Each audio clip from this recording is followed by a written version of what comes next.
Hundreds of thousands of kids went back to school today. But with the return to the classroom comes something yucky, comes the return of illness. Right? It kind of goes together, doesn't it? Yeah. And you may be wondering, why is my kid already sick? It's only been a couple of days, right? Health and wellness reporter Kate Chappell is here with what's going around and what you can do to minimize your kids' illnesses. Kate? All right, Steph and Marion, there are 4 specific illnesses they're seeing at Northwestern Medicine right now, aside from the inevitable coughs and colds. GI bugs, hand, foot, and mouth, strep throat, and mono. As for why, simply put, exposure. A bunch of kids who haven't been together in months are sharing spaces again. And of course, germs spread through contact. So practice good hygiene, lots of hand washing at school and at home. Dr. Anita Chandrapuri, a pediatrician at Northwestern Medicine, says you may even consider getting younger kids into a change of clothes right away when they get home.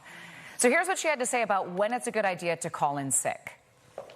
Fever is a definitive. If you have a fever, you should be staying at home. If you are in the beginning of a cold or a cough where you're actively coughing or you're feeling lousy, those would all be reasons to stay home. If it's the 10th day of your cough and it's winding down and you don't have a fever and you're overall feeling better, that's a different story.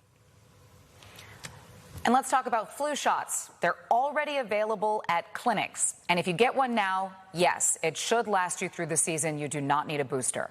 Dr. Chandra's advice, get your kids vaccinated by Halloween. Last year was a particularly bad flu season, a record, sadly, for pediatric deaths.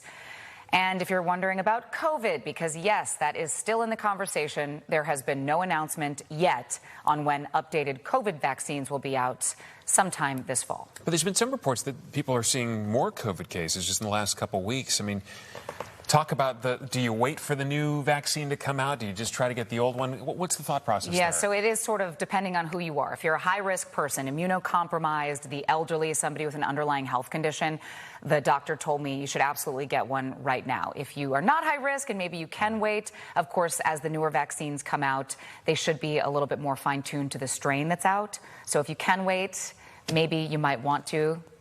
But if you're high risk, definitely don't. All right. I'm worried about the kiddos. Just Aren't we all? Yeah, keep your sniffles to yourselves. So true.